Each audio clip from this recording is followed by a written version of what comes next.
friends, welcome to Entre Tú y Yo, the show where you can find interesting topics related to motivation and personal growth. Today, as I told you before, last week we will continue talking to Tim Kelley. He is the founder of the True Purpose Institute. He is the writer of an amazing book, True Purpose, right? And he has been with us in the last 2 episodes of this show, so I'm very happy to have you here again, Tim. Welcome. Thank you. He has been doing such an amazing job with business leaders and influential leaders around the world, and he's with us today because we are going to be talking about the wounds.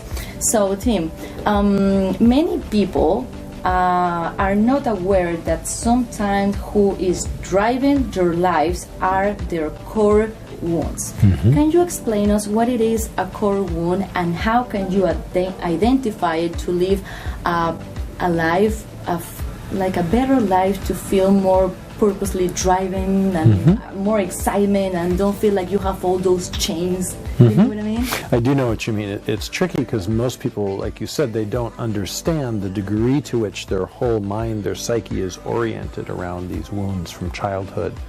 So a trauma is any experience that's too much to feel, that the feelings get postponed, if you will. A wound, a core wound from childhood, is a special type of trauma where the feelings are so awful that the child doesn't want to ever feel them ever again. And in that moment, the child makes decisions about themselves and about the world. And this could be a single event, like maybe if a child got beaten up or raped, or their father left, or something like that. Or it could be a pattern that goes on for a long time. Like in my case, my father was very critical, and it was the criticism piling up over time that created the wound. And so in that moment, this young child, usually it could be from birth or maybe even a little before, but usually it's like 4 or 5 or 6 years old, 7 years old, something in that time frame, some event or pattern, the child says, "This is horrible, this is awful. I hate what I'm feeling and I don't ever want to feel this ever again." And in that moment, the child makes decisions. I'm going to make sure that people like me always, or I'm going to make sure I'm never alone, or I'm going to figure out the answer to everything and I'll always have the right answer anytime anyone asks me, or I'll be invisible and that way no one will ever hurt me. So the child figures out a strategy to make sure that they don't have to have this feeling ever again, and then uses that same strategy over and over and over again all through their lives. And sometimes the strategy is not good when you're growing up and you see that the results that you're getting into your life are not what you want. It's actually against it, right?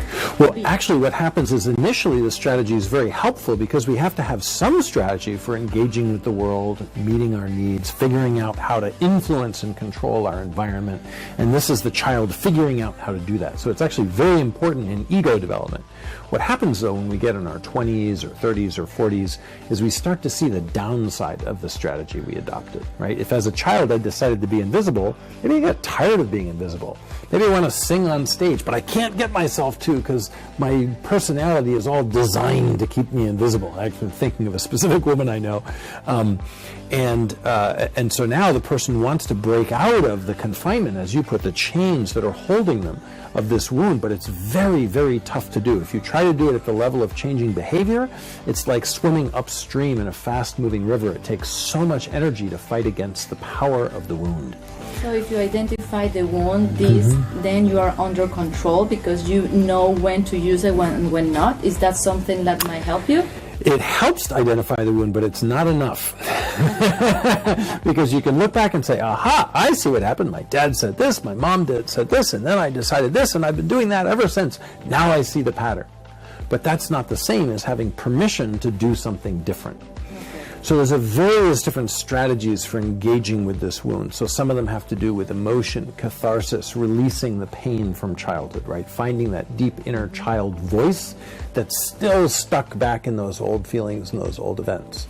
You can do it through belief work because as part of the wound, you make up a belief about yourself, and you may make up beliefs about the world too that keep you very confined. For example, I was talking with someone yesterday, I think it was. The belief he created was, I can't trust anyone. Ooh, wow. Right? Okay. And this was as a result of something his father did. I can't trust anyone. And so now he struggles with this belief. He wants to hire me, but he doesn't trust me. Of course, he has a pattern. Yeah, That's it's part right. of their system. Okay. So you have to, so there are methods for clearing beliefs as well.